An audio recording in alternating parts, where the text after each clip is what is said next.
What's going on, you guys? Welcome to the Unlock Your Freedom podcast with Kevin Kepple. If you're looking to create more in your life, and if you want more of anything, it's not about doing more, it's about being more. So I'm excited you're here, and I'll see you guys on the inside.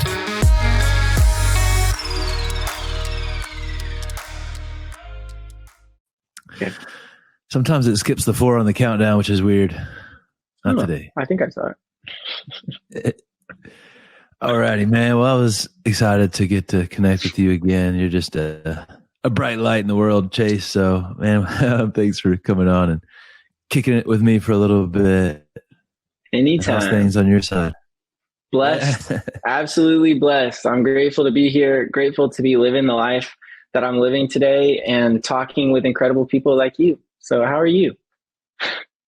Man, I'm doing really well. You know, life is good, and you know that's a decision that we need to make every day. I think you want to kind of get what you're looking for. So I want a good life. I want to look for a good life. Gosh, amen to that. Kick it off. Okay. So we were just laughing a little bit about how we met. So maybe you could kick us off with that story. Just share a little bit about why we connected in the first place. Yeah, absolutely. So it was a magical fall evening. Headed to Success North Dallas, the Young Executives Happy Hour. Shout out to Casey Haston for inviting me to that. I love going. Yes. And I fortuitously, if that's a word, I got to come and hear you speak and talk about something that you are so passionate about. And you don't have to spend very much time with me to realize that I'm a passionate and intense and deep person. I love that kind of stuff. That energizes me and charges me up. I don't know what Clifton Strength that is, but that evening you were talking to us about Clifton Strengths. And I studied personality assessment in grad school. So this was super fascinating to me. I studied the employee selection tools on the personality assessment side. So whereas like Clifton Strengths is a self-awareness tool, not an employee selection tool. So it was new to me. And I got to hear you interview people, learn about people, share. You were asking questions like you were a clairvoyant. Like, do you get into situations like this and feel this way? And they were like, yeah, I absolutely do. And I was like, he's a magician or a sage. I was super inspired and amped up. So that's why I reached out and tried to continue the relationship. And thankfully, you're such a gracious, wonderful person that you decided to meet with me and teach me about myself. Yeah, man, you're like the best paid sponsor that's not a paid sponsor to come on and say nothing. All right, Chase. I got you. That's my work in life, is lifting other people up. You know, I get so much enrichment and satisfaction from that. And I'm preaching to the choir here, because that's your MO too. Yeah, you have a strength I don't have with regards to strength finders. You have individualization and you have maximizer, which I share the maximizer with you. And you know, maximizers are really good at seeing people's strengths, and even if they're not using them, but what their superpowers could potentially be. And individualization's really good at that as well. But individualization does it with this like really delicate grace too, and just it's so good at seeing where people are coming from that it really understands people on a very nuanced level. And so I think that's a really, really powerful skill to have in what you do. And maybe tell us a little bit about your company and how you like to serve. Sure. Yeah, absolutely. So first I want to allude back to one of our first conversations. You were telling me about Maximizer and seeing the best in people, seeing specifically you said their unused potential, which was really a deficit.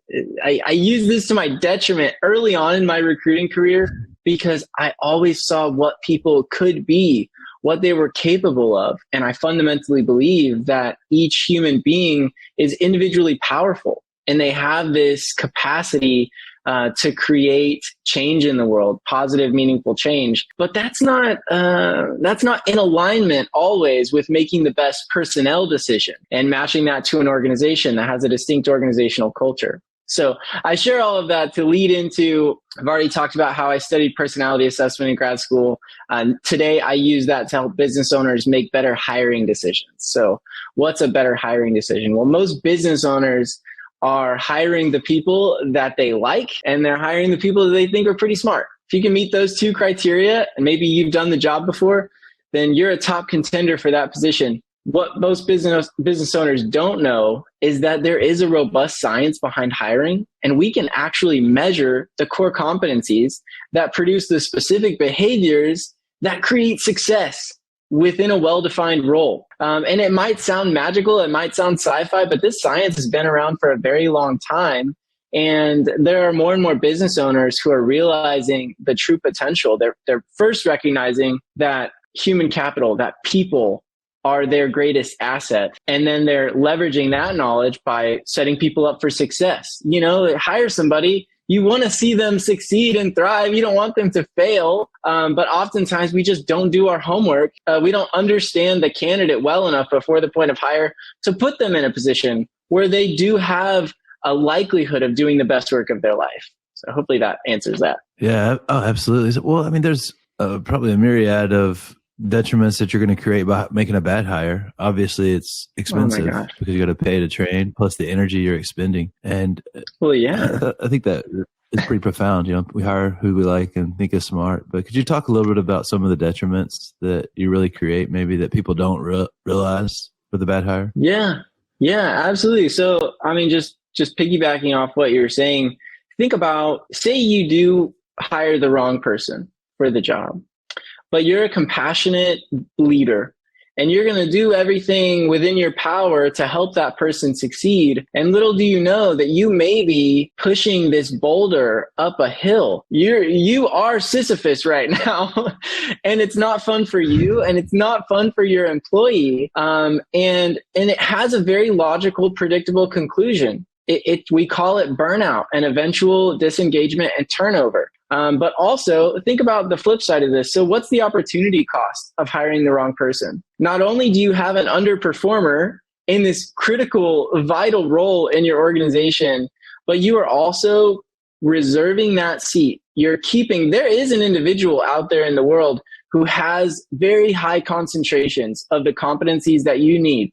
They are the proverbial puzzle piece to fit into your organizational puzzle, but you're over here jamming the wrong puzzle piece in there and nothing else can fit. You can't build around that piece if you're stuck on the wrong person. So that's why I'm encouraging business owners to renew their lens, the way in which they go about hiring and building their team. Every piece creates a foundation for an adjoining piece. When we neglect that, we get frustrated and we wonder why. We start pointing the finger around at everybody else who may be responsible or may have influenced the situation. Whereas if you and I talked about this a lot, if we can take back and take some step back, take some responsibility, we become powerful to change the situation. Ooh, absolutely.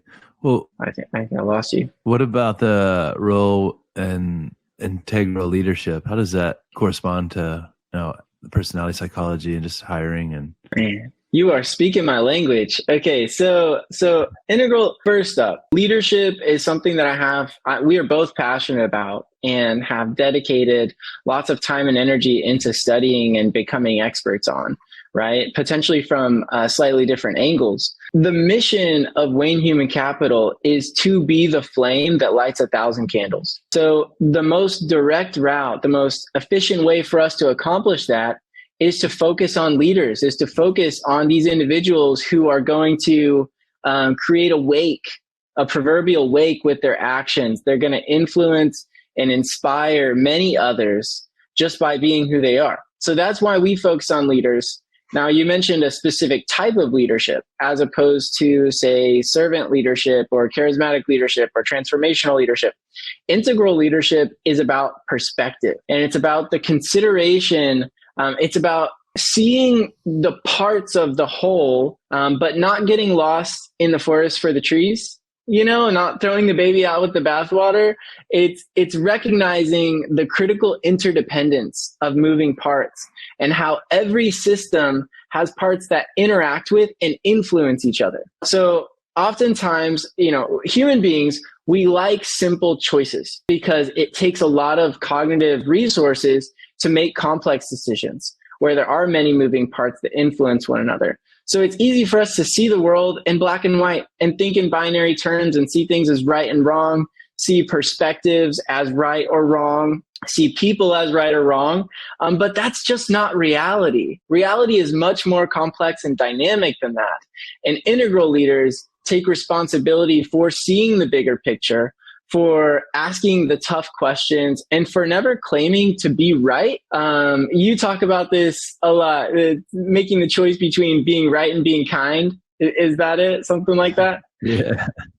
Yeah. So it's like, instead of choosing to be right, it's choosing to stand up for the people who don't have a voice. And oftentimes those voices are saying the words that so desperately need to be heard in the organization that may help avoid a critical pitfall that's coming down the pike. Ooh, that's such a great point, because I think that is the most crucial piece in any culture. And that's the first step in influence too, is trust. Like, people have to trust that they have to feel safe to trust you. And if people don't feel safe, they're not going to be creative and innovative. They're just going to be reactive and try to protect and stick to the known and what's safe, even if it's not what you want to move towards. And then you just get this kind of repetitive, like degenerative environment where you're actually regressing as opposed to progressing, because there's no stay the same. You know, the world's dynamic. It's constantly changing. And if you're not evolving with it, then you're going to be eaten up. It's like this personal inflation that can happen on a group level as well. Amen. Oh my goodness. I mean, we talk about, what does it mean to be a leader? So many leaders are frustrated because they're not meeting the needs of their followers, their employees. And I feel like I have this conversation over and over again. How in the world are you supposed to meet the needs of people that you don't understand? You don't even know what their needs are. So it's like you're chasing a ghost here and trying to meet their needs. So if we go back to, what are the 4 basic needs of followers, right? We have like the trust and stability and hope and compassion. So much of that is unlocked via understanding. I'm like a huge Kevin Kepple fan, so one of the things that Mr. Kepple says is that judgment is the end of understanding. Oh, man, I love that so much, because, we demonize people, ideologies, places, cultures, because we don't understand them. Once we understand things, it naturally unlocks compassion. So I don't know. I just think that's powerful. I know I'm giving you so many shout outs today, but it's genuine. I really do just appreciate the work you're doing. Oh man, well, that's greatly appreciated. But we're here to talk about you. So I love what you're saying though, because, like chaos theory is what I kept hearing. And one of your strengths is connectedness too. I know that's in your top 10, and people with connectedness on Strength Finders are really good at seeing the big picture, really good at understanding cause and effect, why this is happening and what we can do to change that back at the initial stages. They're just really good at seeing like the macro view. And in chaos theory, there's that law, the law of sensitive dependence on initial conditions. It basically says if I start with flawed information, I'll never get to the right destination. If I'm trying to drive to Chicago, but I have a map that takes me to LA, then I started with the wrong information. Like, I'm not going to get to Chicago if I follow that map. And it's so crucial that we're starting with an understanding of where people are really at and what they truly want. And that's what I'm hearing you say. And I think that's so brilliant when you're in the hiring space, because if it's the wrong fit initially, it could be the right person, but if they're in the wrong seat, like, they're never going to be successful. Like, if I get a job as a computer programmer, like, that is never going to be the right fit for me. I'm going to like burn the company down and shut down everything probably, and drive everybody crazy, because I'm never going to be at my desk. Yes. Oh my gosh. You're talking about these, so the impacts, the consequences. You know what really fascinates me? And I'm sorry, I totally interrupted you, but I had to jump in on this. It's the scope of human experience. Look at you. You're a case study. You spent years and years in finance, and it wasn't that you got bad results, but the quality of your life was suffering. And at some point, you had to make that critical decision. You came to the crossroads. And it was either choose the paved path or choose the path less traveled by. And I'm just a question for you, and I can't help myself. If inquisitiveness was a strength, I think it would have to be in my top 10.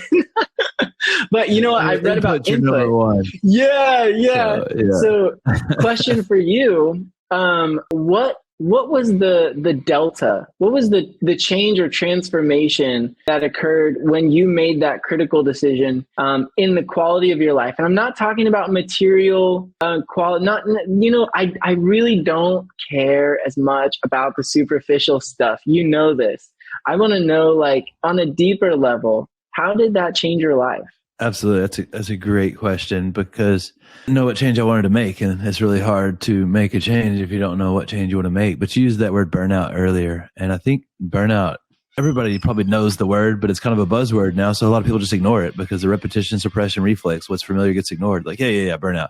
But really, there's kind of the three different types of burnout. I don't think a lot of people understand that. We all know like overstressed burnout. Like, I'm so busy, I feel like my hair is on fire. I don't have time to stop and put it out though. Like, my life is chaos. Also bored burnout. Like, I'm just not excited by what I'm doing. Or lack of clarity burnout. Like, I'm not even sure what I'm doing. And I feel like I kind of had all three of those going at once. And I was the trifecta. It's like this massive, and it's like I was winning but the wrong way. Massive expenditure of energy, but very little results. So very, very busy, but not necessarily productive. And I felt so disconnected from my actual self. And I actually changed immediately when I stepped over into coaching. Like, immediately I felt more fulfilled. Immediately. Even when like I just got started, I knew I was way more connected to my soul's purpose, like what I came here to do. And because of that, like, immediately I felt like I went from my cell phone being unplugged and every app running, just draining constantly, to plugging my cell phone in and like being charged up, and like this like ever flowing like energy fountain coming from internal. And like, I didn't have to get up and go to work anymore. I got to. Instead of Sunday night, like, I don't want to go to bed because then I got to get up and do that thing that I don't want to do anymore. It was, I can't wait up and do that thing. I do now. And, like, it doesn't mean like every day I'm going to the Unicorn Ranch and puppies sliding down a rainbow on the way there. But you know what? It's a pretty sweet deal when you're aligned with your soul's purpose and you're doing what you came here to do. So beautiful. I love it. I had my own difficult decision to make at one point, and experienced. I'm curious because I know there were a lot of people told me not to do it. Said, what you have here is a good thing going. Your future is bright here.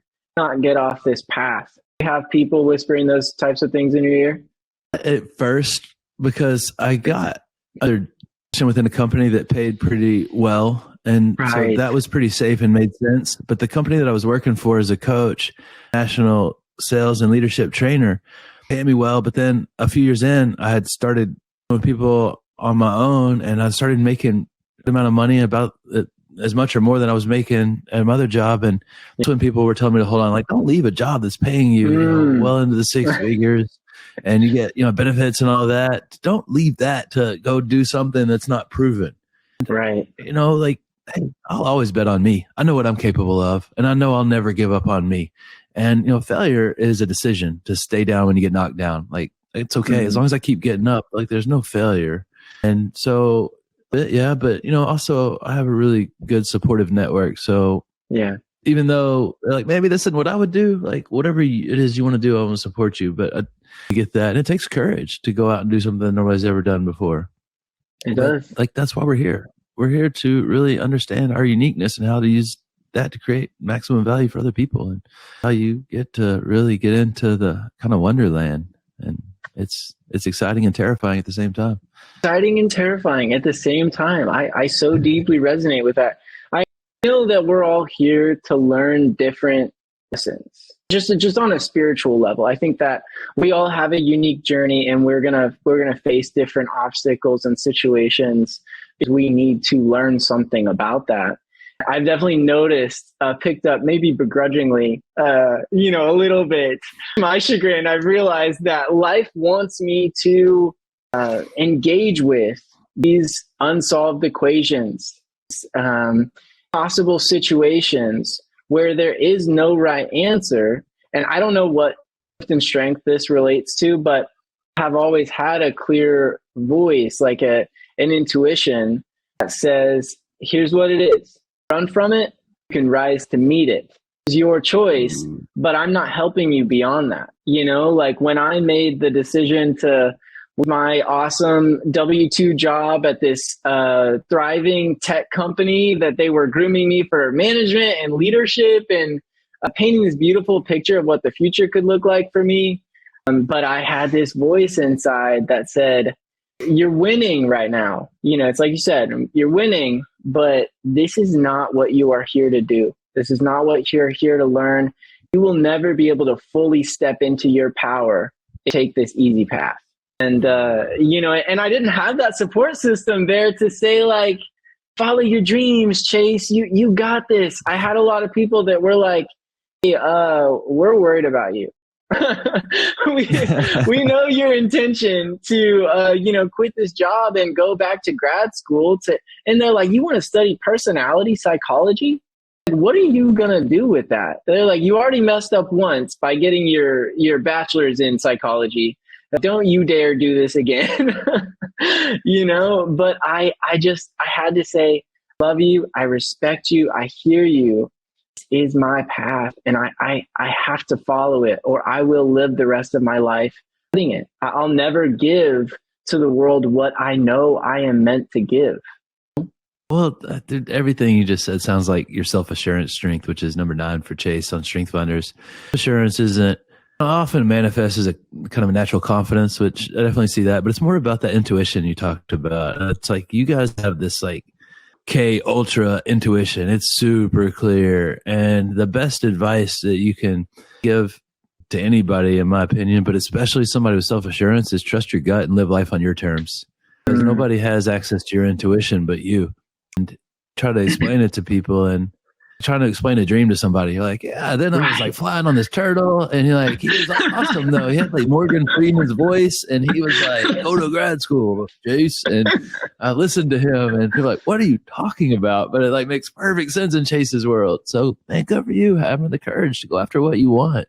There's a shot we get life, at least in this vessel. And so why wouldn't we take the chances to make it the most awesome it could possibly be?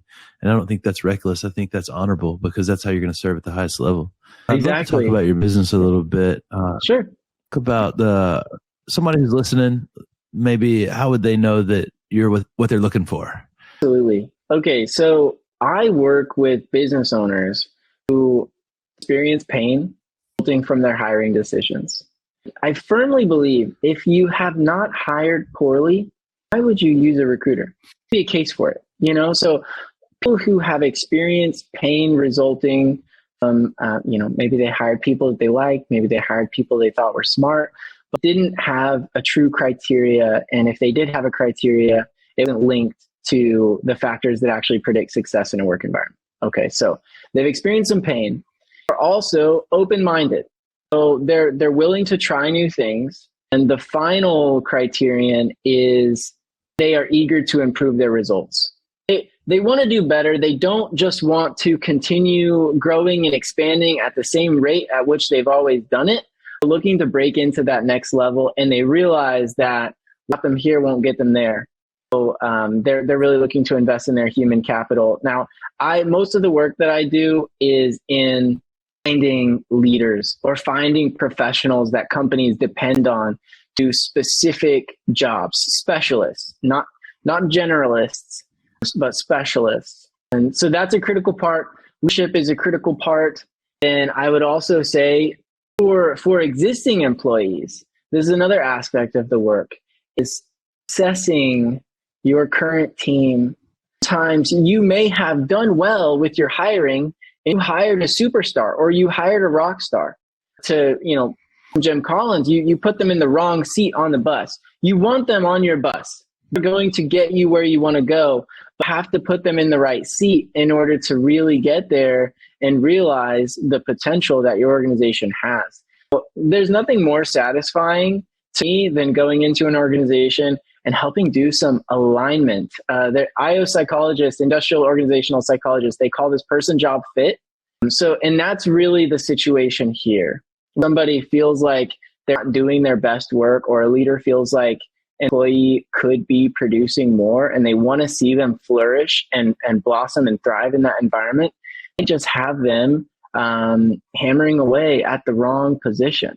Flip side to that coin called person organization fit. And this is the cultural fit and the cultural alignment, which is a critical part of the work that I do. You and I, we naturally built a relationship. We had mutual respect and consideration for one another. I think that happened so easily for us because we're this common ground, value a lot of the same things. We have some shared beliefs, and we're not the same. We might have personalities that, are different, that are quite different. What allows us to build our relationship is to have that foundation, cultural fit. I work a lot with that for business owners too. I hope that answers your question. Yeah, absolutely. And man, that's so brilliant. And I think a lot of people know how to hire. Like I used to be in charge of hiring people at one of the companies I used to work for. And how do I just like, what do I even ask? And you can Google it and you get like the same 5 questions. I went to a job interview when I first got out of college and I Googled like job interview questions. And I think the guy interviewing me Googled the same exact page because he asked me the same 5 questions in the same order that I'd been practicing. I'm like, this is perfect. Like I had the answers to the test before I got here. It's like he didn't know either. Oh my goodness. You don't know what you don't know. Well, hey man, I want to protect your time. I know you got a lot of important stuff to do. So let's shift towards the end here, man. What's where can I connect with you and learn more about you and employ your services? So waynehc.com is our website. There's a great contact us form there. It's a great way to get in touch with me. You can also find me on LinkedIn, Chase the Bryant. Wayne Human Capital is the business name. I'm all really involved in conscious capitalism and BNI. So members of those organizations. Of course, I had the shout out for Success North Dallas. I'm all about networking, building those relationships, building trust, building those bonds. Yeah, man. Well, a couple of quick questions, and you're on your way. What does freedom mean to you here on the Unlock Your Freedom podcast? Oh man, so there's a Peter Crone quote that says, "Will bring to you the people and experiences you need to show you where you're not free." Where we're not free, I think these are the lessons that we need to learn in life. So me has been a big one about flip side of control. It's free. And you and I talked about this before, when we're able to let go, we're able to stop gripping life with clenched fists, and we're able to give freely and accept freely. There is power in that. There's flow in that. And so I think that's what freedom means to me. That was a great answer. All right. I know there's probably like a million on this one, especially being input with the number one strength, but what's a favorite book to read, recommend, or give away? Well, so the giveaway, I'm a member of the BNI Preston Center chapter, obviously the best BNI chapter in all of DFW and probably the world, but we oftentimes give away a book called The Go Giver, because so embodies the organizational culture within our specific chapter and really just within BNI in general. But each chapter has its own spirit per se. So Giver has 5 stratospheric laws of success. That's what they call them. And they each played a critical role in life. And I really built this business around the first law, which is to give more in value than you take in payment. And I think that is so powerful for people when it's apparent that you are there to take from them. You are there to give to them and inspire, empower, encourage them into a more enriching existence. And just by living that way, you get results. Taps into the, I think we both have Achiever somewhere in our top 10 or something like that? Yeah. It's high for both of us. And Achiever is actually the most likely statistically be in the top 5. So you see it quite often, but that's beautiful, man, because you know what? We're here to serve and create value for other people, and everything you give out is going to come back to you in some form. But just there to get money, that doesn't feel good. I've been in kind of situation and it just doesn't feel like, if all you're focused on is what's in it for you, how are you going to help the other person that's involved with the other people? I think that's brilliant. The Go Giver is a great book too. The Go Giver, there's another one like Go Giver in Sales or something like that. That's really good. I can't remember exactly the title, but it's Go Giver Sales or something like that. Really, really cool books. Another guy that I'm really good friends with was recently talking about how much he was getting out of that book too. Recommendations. All right, man. What's a question I could have asked that I didn't that you wanted to share about before we get out of here? Let me think about this for a second. Last time we spoke, you told that you love biographies. You were talking about in the context of Maximizer. I don't remember exactly what the connection was, but I would love to hear, what are your favorite biographies or individuals that have influenced you the most? Hey, great question. So what I was talking about with maximizers are always looking for a way to bring excellence and mastery into their lives. And so we love to read biographies because of people that have done exceptional things, because we want to use something they've done to create excellence or mastery for ourselves or for other people. Immediately, some of the things that popped into my head when you just said that, I really liked, I can't remember who wrote it, but there's a Martin Luther King Jr. biography and it's centered around leadership specifically. I just got a ton out of that. And it was interesting, just the struggle and the strife, obviously, he went through to be who he was, and just the way he was able to impact so many people across so many different ranges of culture. Like, it was just phenomenally powerful and a highly chaotic place too. Yeah. So I got a ton out of that. Also, Steve Jobs' biography by Walter Isaacson was really good. So much of it was stuff that I came up with, like the iPhone, the iPod, et cetera, coming out, and just Steve Jobs transfer from being so egoic and getting fired from the company he created, which is wild and to think about. And then he went to work at Pixar, and Pixar was professional storytellers, more or less, and he built that into a $1 billion company, or helped to. And then he went back to Apple.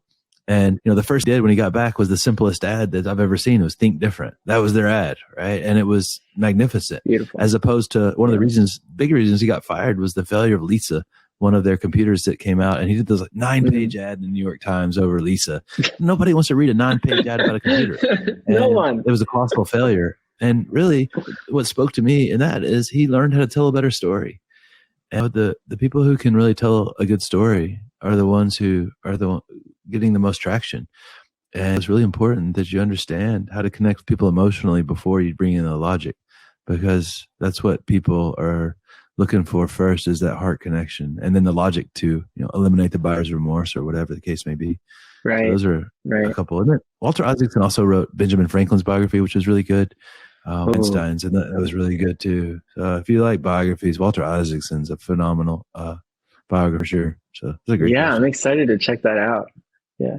Well, man, I appreciate you taking the time to come on and share with me. And you guys, and check Chase out if you're looking for any kind of hiring needs. And he's a really, really great guy, real deal. He's got a big brain, a big heart, and man, he's here to serve. So if you have a need, let him serve you. And thanks for being here with us, Chase. Appreciate you, man.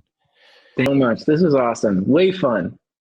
It was my pleasure. And you guys, if we appreciate you for being here with us. We love you guys, and make sure, I got an exciting new announcement. Unlocking Your Freedom should be available on Amazon if you want to go out and purchase my new book. They just got published. I'm really excited about it. So check it out, read it, leave a review if you would. We would love you forever either way. Thank y'all. See you next time.